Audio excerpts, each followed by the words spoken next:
In the winter of 1959, a 26-year-old mathematics instructor named Edward Thorp sat down at a blackjack table in Las Vegas with $10 in chips and a small paper card he had filled out by hand. He was not a gambler. He had never played a serious hand of blackjack in his life. He was there to test something almost nobody in the history of the casino business had ever seriously believed: that the house could be beaten, not cheated. Beaten with arithmetic. He lost slowly that first trip, which was fine, because winning was not the point yet. The point was that he had noticed something in the mathematics of the game that the entire gambling industry had missed for 400 years, and within 3 years he would prove it. Not at a table, but on a room-sized IBM computer at the Massachusetts Institute of Technology. Within 4 years, he would publish it in a book that sold over 1 million copies, and within a decade, he would force every casino on Earth to physically change the way the game of blackjack is dealt. A change that survives on every blackjack table you will ever sit at for the rest of your life. The man who did this was not a criminal, not a card sharp, not a mobster. He was a bespectacled, soft-spoken, chronically polite academic who by the age of 7 could calculate the number of seconds in a year in his head. And the story of how he broke the most profitable game in the casino, and what the casinos did to him in return, is one of the strangest collisions between pure mathematics and organized money in the 20th century. To understand what Thorp found, you first have to understand why everyone before him was certain it could not be found. Every casino game is built on a mathematical guarantee. We have covered this on this channel before with the slot machine and the roulette wheel. The house edge is not luck, it is architecture.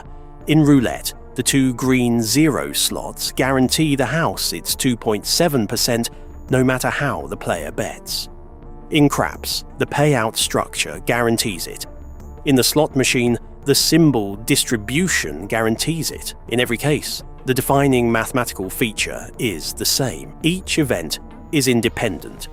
The wheel does not remember the last spin. The dice do not remember the last roll. The odds reset perfectly every single time.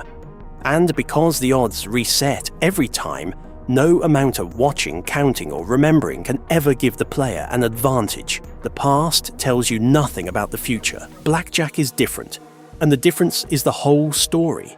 In blackjack, the cards are dealt from a deck that is not reshuffled after every hand. When a card is dealt, it is gone. It is removed from the deck. It cannot come again until the deck is reshuffled, which means that, unlike roulette or craps or slots, blackjack has a memory. What has already been dealt changes the odds of what is left. If a great many low cards have come out of the deck, the remaining deck is richer in high cards, which favors the player. If a great many high cards have come out, the remaining deck favors the dealer. The game is not a sequence of independent events. It is a single continuous event, unfolding, with the composition of the deck shifting after every card. This is not a subtle secret. In principle, it was sitting in plain sight for the entire history of the game, but nobody had ever done the mathematics to prove that the shift was large enough and reliable enough to actually beat the house. And in the 1950s, doing that mathematics by hand was effectively impossible. The number of possible blackjack situations runs into the tens of millions.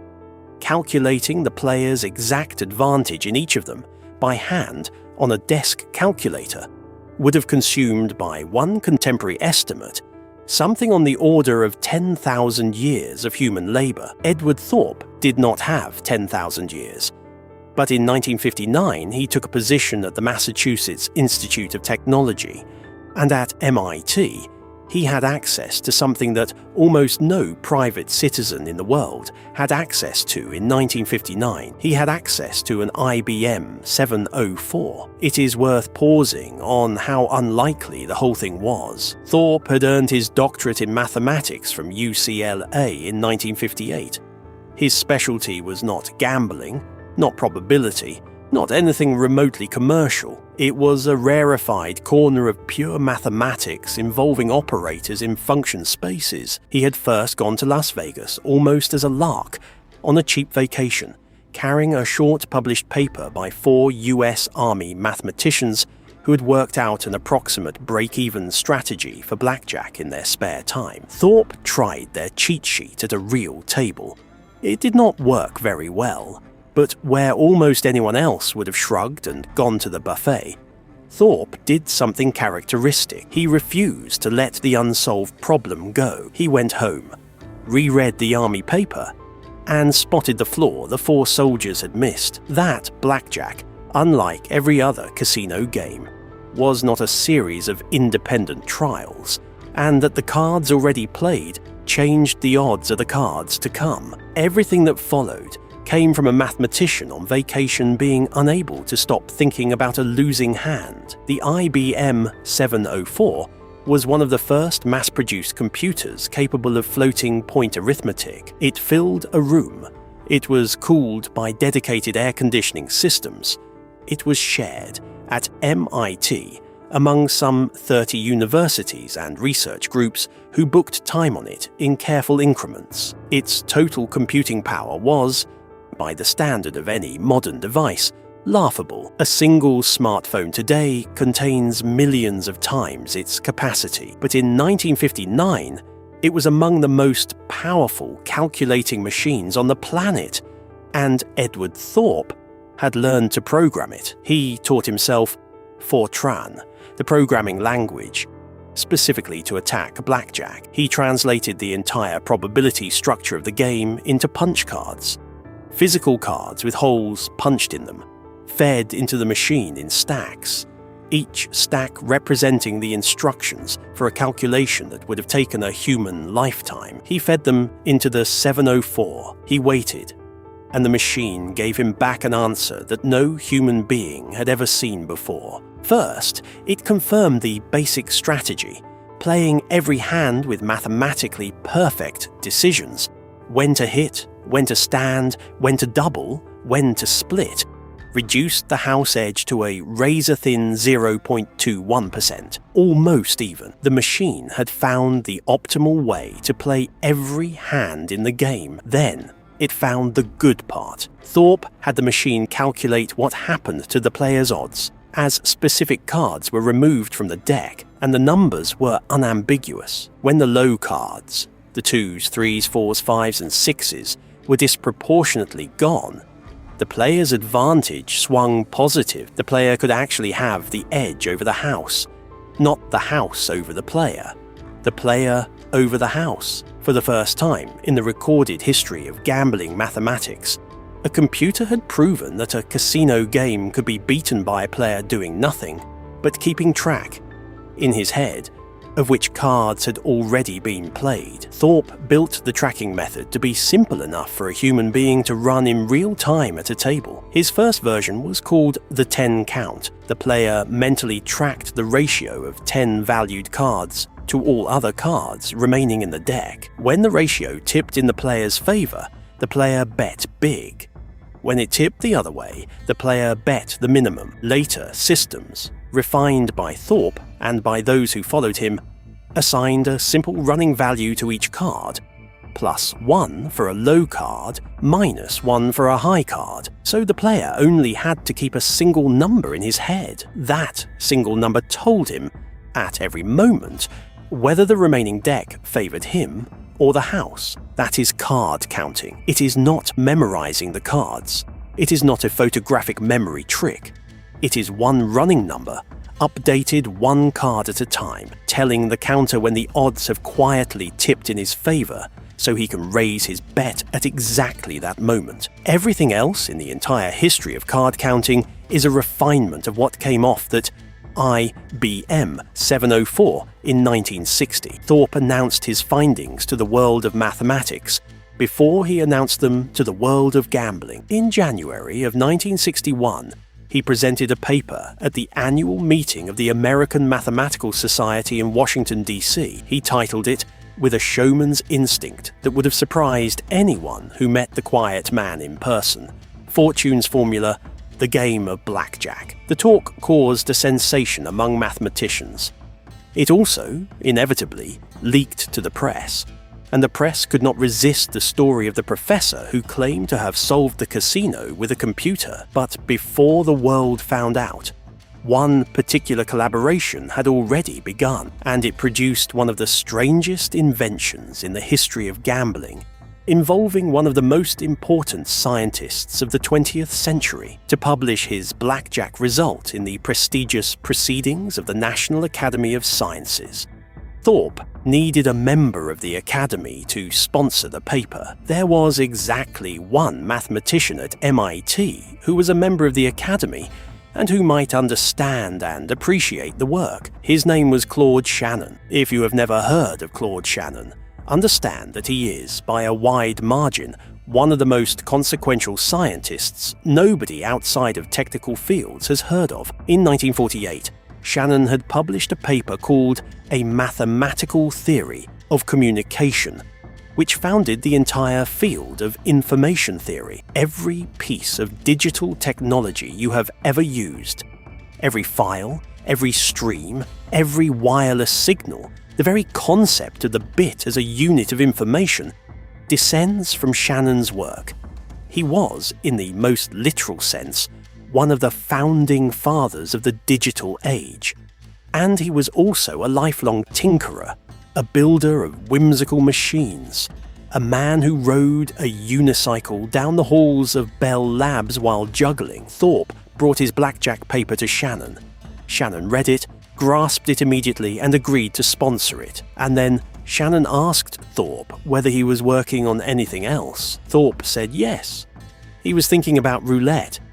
What followed was a collaboration that ran through 1960 and 1961, conducted largely in the basement of Claude Shannon's home outside Boston, a basement Thorp later described as a gadgeteer's paradise, filled with motors, switches, pulleys, and several tons of accumulated mechanical equipment. The two men bought a regulation roulette wheel. They set it up on a slate bed, and they set out to solve a problem that was, on its surface, absurd. Could you predict, using physics, roughly where the ball would land? The answer, it turned out, was yes, approximately, not the exact number. But the physics of a roulette wheel is deterministic. The ball is a physical object moving under known forces.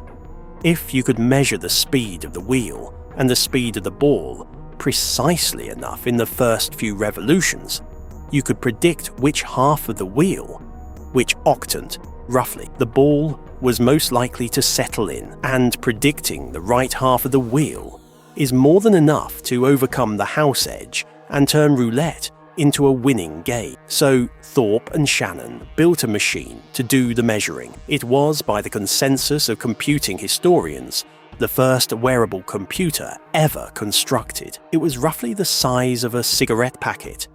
It had 12 transistors. The operator hid it on his body. He watched the wheel, and at the moment the ball passed a fixed reference point, he tapped a switch concealed in his shoe with his big toe.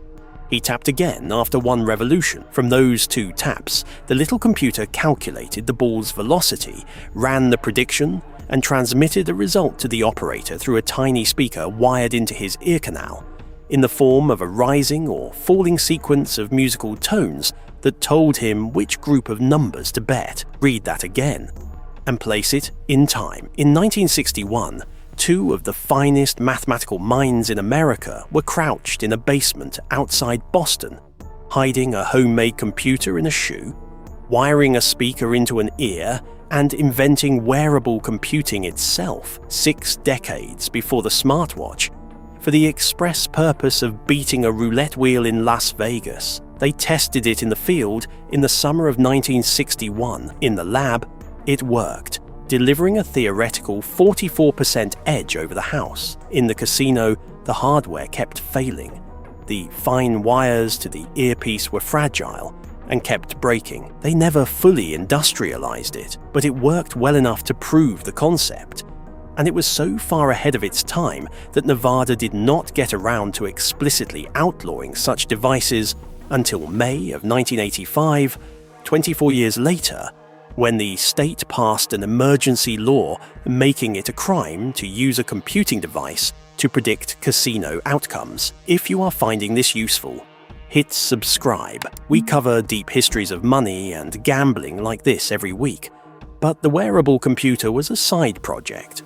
The real earthquake was the blackjack work, and in 1962, Thorp turned it into a book. He called it Beat the Dealer, a winning strategy for the game of 21. It was, in essence, a mathematics textbook aimed at the general public, full of tables, probabilities, and betting charts. And it did something almost no mathematics book has ever done. It became a national bestseller. It has sold, by most accounts, well over 1 million copies.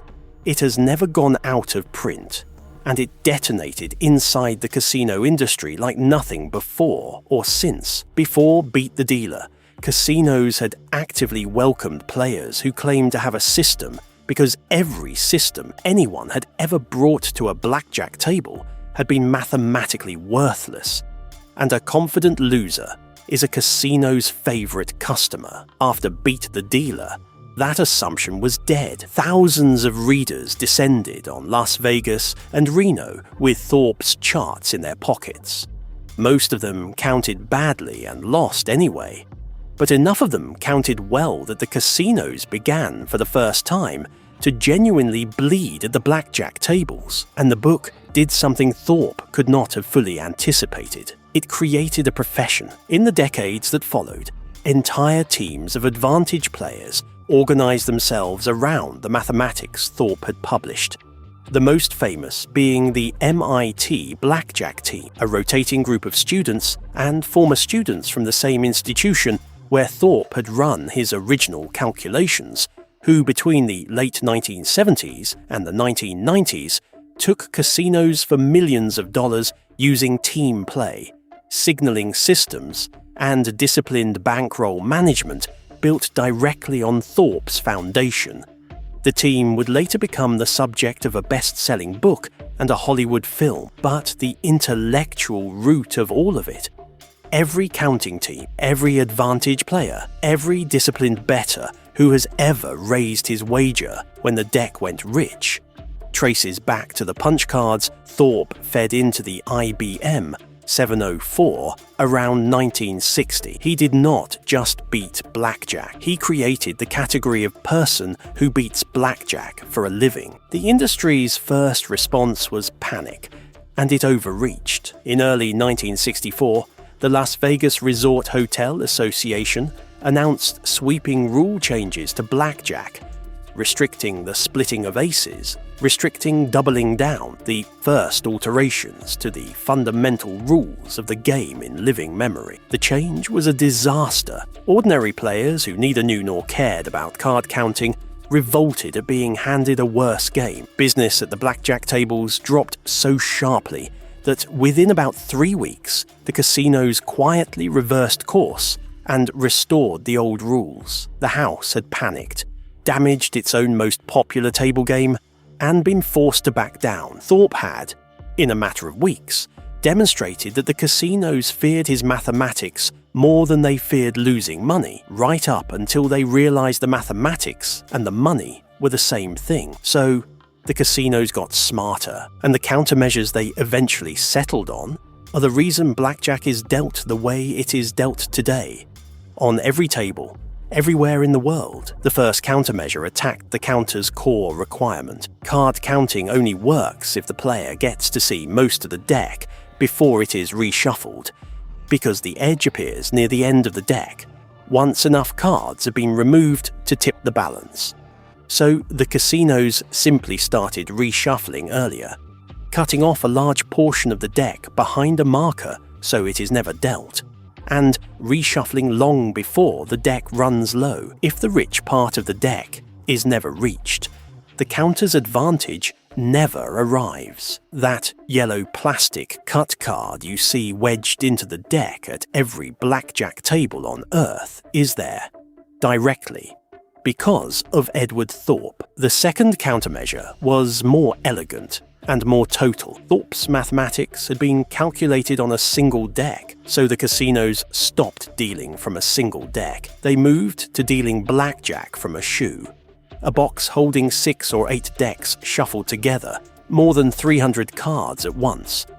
Multiple decks dilute the effect of any single card being removed, which flattens the swings the counter depends on, and makes the counting itself vastly harder to sustain over hundreds of cards. The multi-deck shoe, which is now the global standard for casino blackjack, exists for one reason. A mathematics professor proved in 1962 that a single deck could be beaten, and the industry rebuilt its most popular game around denying him the deck. And then there were the countermeasures aimed not at the mathematics, but at the man. Thorp did not simply publish and retreat to the university. He tested his system in the field, repeatedly with real money, beginning with a fateful weekend financed by a wealthy, and by his own description, connected professional gambler and former bookmaker named Manny Kimmel, who put up $10,000 in venture capital to see whether the professor's charts actually worked. They drove to Reno. Thorp,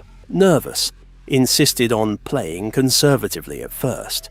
It did not matter. The system was real. Over a single weekend, the $10,000 became $21,000. Thorp had turned an $11,000 profit in a weekend at tables run by men who did not lose gracefully, because the gambling world of the early 1960s was, to put it plainly, still substantially run by organized crime. And organized crime does not respond to a losing streak by filing a complaint. As Thorp kept winning, and as his face and his methods became known, the casinos responded in ways that escalated well past changing the rules. He was barred from casino after casino, eventually more than a dozen of them, simply asked to leave the moment he was recognized, which remains to this day a private business's legal right. So Thorp began wearing disguises to get back onto the floors, wrap-around glasses, false beards. He would change his appearance between casinos and between visits, and then it turned darker than disguises. On at least one occasion, Thorp reported, a drink he was served at a table was spiked with a drug clearly intended to impair his judgment and his counting. On another occasion, he became convinced that his car had been deliberately tampered with in a way that could have caused a fatal accident on the drive out of town. Thorp, being Thorp, treated these as data points confirming that his system worked too well, and he began pulling back from the tables. He had proven the point. The casinos, by trying to poison a mathematics professor, had conceded it more completely than any losing streak ever could. So Thorp did the rational thing. He looked at the single largest casino in the world, the one where the same principles of probability, edge and mispricing applied at a scale that dwarfed every casino in Nevada combined, and he pointed his mathematics at Wall Street. This is the part of the story that most people who know the blackjack legend never hear. Edward Thorp took the exact intellectual toolkit he had built to beat the casino, the relentless focus on mathematical edge, the ruthless discipline about bet sizing, drawn from a formula called the Kelly criterion, the refusal to accept the conventional wisdom that a game could not be beaten, and he applied all of it to the stock market. In 1969, he founded a hedge fund, Princeton Newport Partners, that pioneered techniques now central to modern quantitative finance. He ran it for nearly 20 years without a single losing year. He identified pricing anomalies in options decades before the rest of the market understood them. He is regarded today, with no exaggeration, as one of the founding fathers of the entire field of quantitative investing. The founder of the giant bond firm PIMCO, Bill Gross, has publicly credited Thorp's Blackjack book with launching his own career. The man who taught the world to count cards went on to help invent the mathematical machinery that runs the modern financial system. Thorp is still alive as of this recording. He is in his 90s. He runs marathons, or did until recently. He remains, by every account, exactly the same calm, systematic, relentlessly rational person who sat down at that Las Vegas table in 1959 with $10 and a handmade chart, and his real legacy is not the money, which was substantial, and it is not the fame, which he never particularly sought. His real legacy is an idea that was genuinely radical in 1962, and that has since spread far beyond the casino. The idea is this: the house edge is not destiny. A game that looks unbeatable may only be unexamined, and the difference between the sucker and the advantage player is not luck, and it is not nerve, and it is not a system sold on late-night television. It is whether you have actually done the mathematics, or whether you have simply assumed, as 400 years of blackjack players assumed before Edward Thorp, that the house always wins because the house always wins. The casinos knew he was right. That is why they changed the game. Every cut card, every six-deck shoe, every early shuffle on every blackjack table in the world is a small, permanent monument to the winter of 1959, when a math instructor with $10 and access to a room-sized computer decided to check whether the thing everyone knew was actually true. It was not, and blackjack has never been dealt the same way since. If this changed how you think about the tables, the video on screen right now goes deeper into another piece of gambling history hiding in plain sight.